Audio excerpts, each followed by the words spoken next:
Assalamu alaikum everyone, this is Bushra Askari giving you the lectures of personality psychology। आज हम personality appraisal की बात करेंगे और ये होगा हमारा लेसन नंबर 44। पर्सनालिटी असेसमेंट की जहाँ तक ताल्लुक़ है तो उसके बहुत सारे तरीके हैं जानने के लिए। सेल्फ रिपोर्ट डेटा है, ऑब्जर्वर रिपोर्ट डेटा है, टेस्ट डेटा है, लाइफ आउटकम डेटा है। इश्यूज़ इन पर्सनालिटी डेवलपमेंट। नंबर 1 पे सेल्फ रिपोर्ट डेटा है। इसमें इंटरव्यूज़ आ जाते हैं जिसमें एक क्लाइंट अपने बारे में बताता है कि वो उसको क्या फ़ियर हैं, फोबियाज़ और फैंटेसीज़ हैं। और जो है इसमें ओपन एंडेड क्वेश्चंस भी होते हैं ताकि ज़्यादा से ज़्यादा क्लाइंट का रिस्पांस मालूम किया जाए।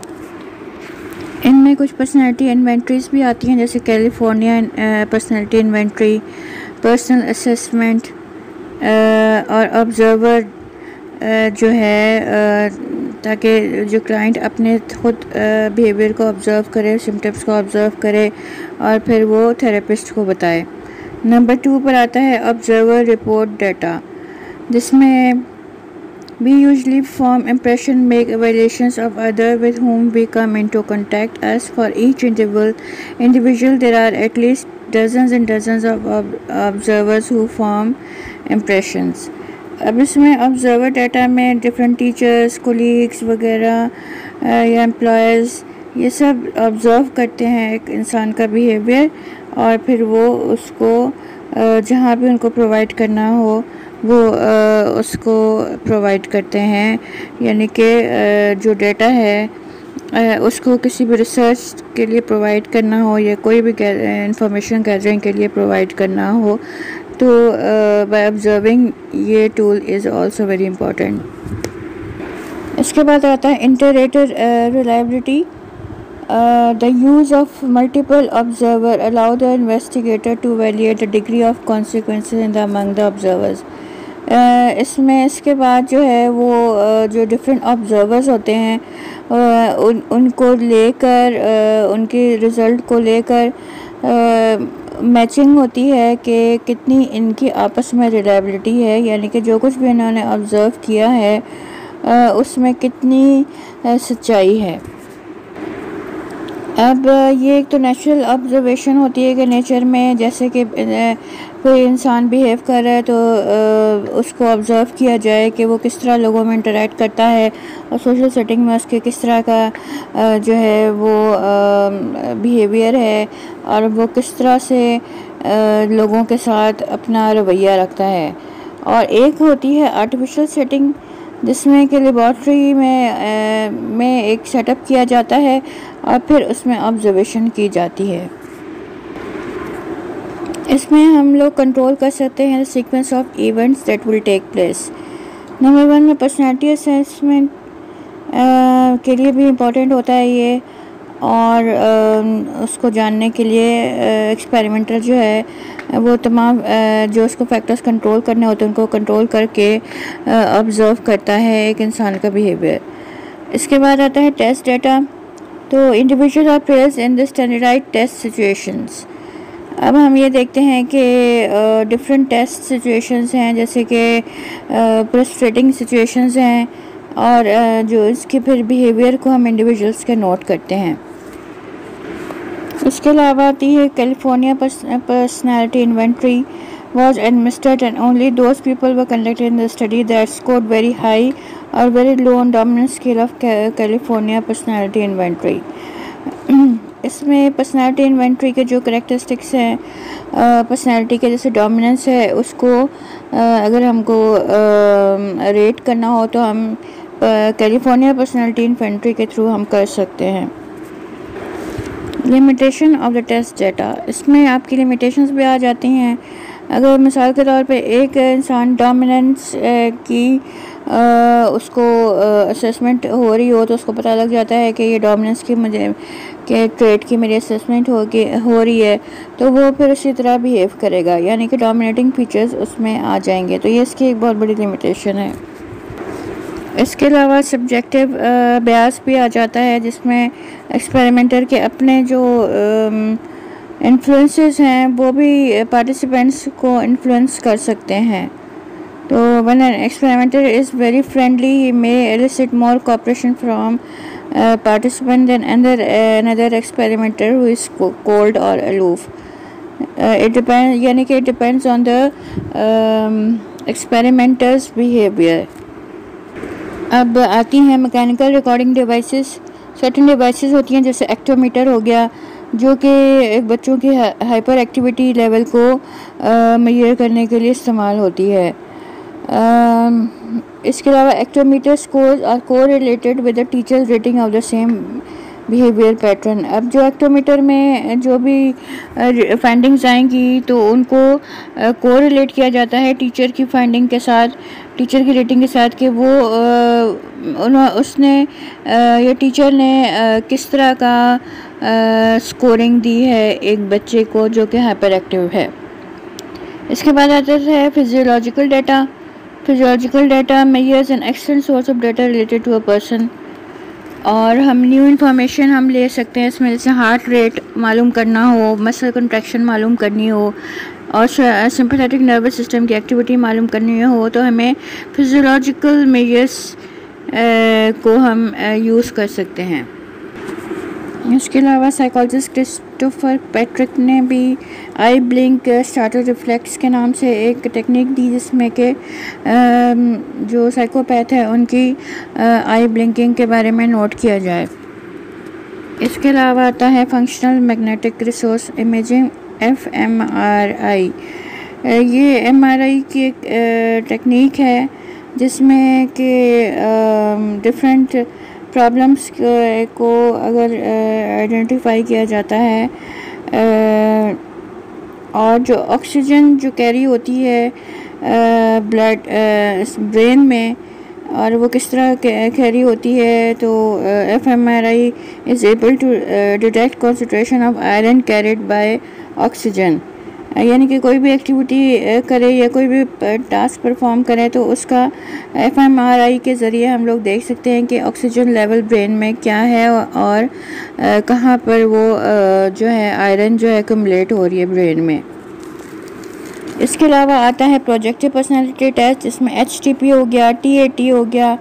तो HTP और TAT इस तरह के टेस्ट हैं जिसमें कि, या फिर RIS भी हो गया, जिसमें कि अनकॉन्शियस जो इंसान के जहन में चीज़ें चल रही होती हैं, या साइकोडायनिक अजम्पशंस जो होती हैं, यानी कि फ्राइड ने जिस तरह कहा कि अनकॉन्शियस में हमारी बहुत सारी बातें होती हैं जो हम उसको कॉन्शियस लेवल पे नहीं ला सकते।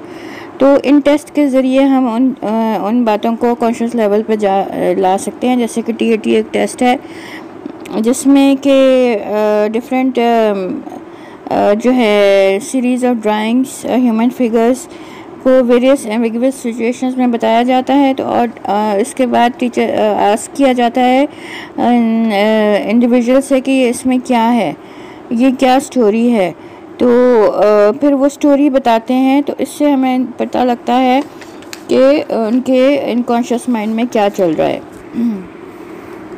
इसी तरह रॉटर इनकम्प्लीट सेंटेंस ब्लैक है, जिसमें कि अनफिनिश सेंटेंसेस होते हैं और उनको कहा जाता है कि आप जो इंडिविजुअल है कि आप इसके बारे में बोलो कि ये क्या बात है कर रहा है, इसके आगे आपने क्या सेंटेंस जो है वो कंप्लीट करना है। जैसे my father is girls are, तो अब जो क्लाइंट बोलेगा तो हमें उससे अनकॉन्शियस माइंड के बारे में पता लगेगा।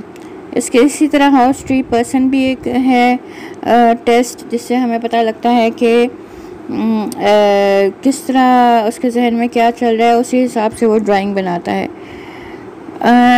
ये प्रोजेक्टिव जो टेस्ट है इनकी बहुत एडवांटेजेस भी हैं, यानी कि लेंथी जो क्वेश्चंस होते हैं MMPI वगैरह के, वो जो हैं इंडिविजुअल्स वो देने से थोड़ा घबराते हैं। तो इस तरह के हम टेस्ट देते हैं HTP के या प्रोजेक्टिव टेस्ट देते हैं, जिससे वो आराम से अपनी जो जहन में जो उनके चल रहा होता है वो इसी तरह से रिएक्ट करते हैं और जो थेरेपिस्ट है वो उनको स्कोर्स को इंटरप्रेट करता है। लिमिटेशंस में प्रोजेक्टिव टेस्ट के ये आता है कि वो बहुत ज़्यादा टाइम कंज्यूमिंग है और नॉर्मल एडल्ट्स या चिल्ड्रन पे वो पर एबनॉर्मल जो एडल्ट्स होते हैं कोई प्रॉब्लम होती है तो उनको उनकी स्कोरिंग करना बहुत मुश्किल हो जाती है। इसके अलावा है पर्सनालिटी असेसमेंट में लाइफ आउटकम डाटा है, एल डाटा जिसे कहते हैं। ये भी इम्पोर्टेंट सोर्स है जानने के लिए कि पर्सनालिटी के बारे में जानने के लिए एल डाटा से भी हम लोग मालूम कर सकते हैं। इश्यूज़ इन पर्सनालिटी असेसमेंट, कुछ इश्यूज़ आते हैं पर्सनालिटी असेसमेंट में जिसमें हमें प्रॉब्लम आती है, जैसे कि हम वेरियस डेटास को लिंक नहीं कर सकते। और इसमें एक और बात ये होती है कि issue of availability of personality measurement भी होती है। और जो स्ट्रॉन्ग एग्रीमेंट जो होती है बिटवीन टू सोर्सेज वो भी थोड़ा मुश्किल हो जाती है, यानी कि जो रिसर्चर्स हैं वो इतने ज़्यादा एक पॉइंट पर इत्तेफाक नहीं करते। और ये जो शॉर्ट कमिंग्स हैं इनको कहते हैं ट्रायंगुलेशन।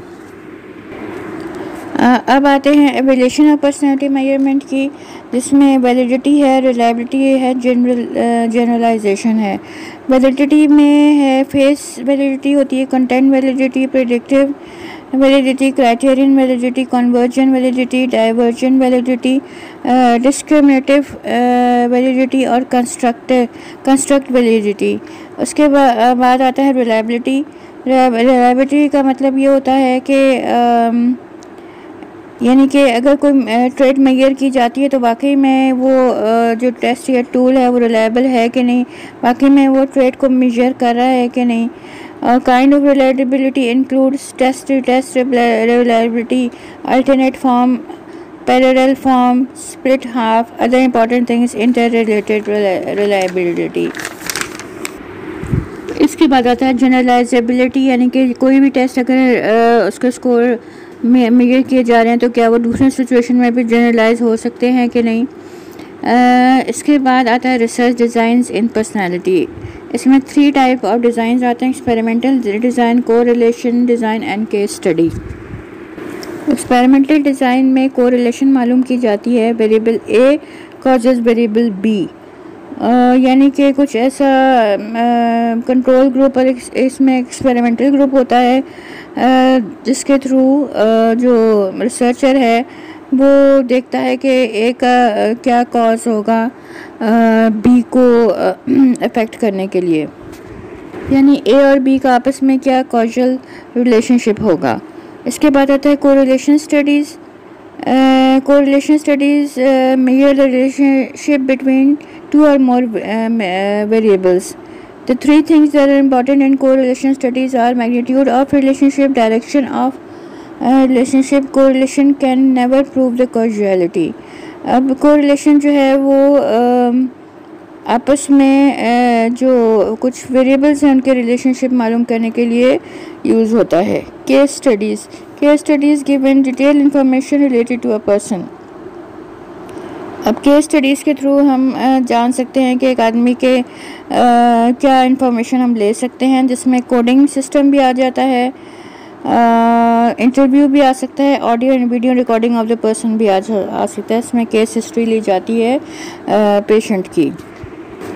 अब ये है कि इनमें कोई परफेक्ट मेथड नहीं होता पर्सनालिटी मेजरमेंट के लिए, कोई भी जो है परफेक्ट टूल नहीं है, और different investigator use different data sources. Different investigators जो हैं वो डिफरेंट डाटा यूज़ करते हैं, और because they have different goals and purposes in conducting research. Okay student, आज का लेक्चर 44th लेक्चर आज फिनिश हुआ। नेक्स्ट 45 और लास्ट लेक्चर में हम आपकी दोबारा से नेक्स्ट लेक्चर में एवेल्यूशन होगी। तमाम पर्सनालिटी के जो हमने पढ़ा है उसकी ब्रीफ समरी दी जाएगी। ओके स्टूडेंट्स, अल्लाह हाफ़िज़।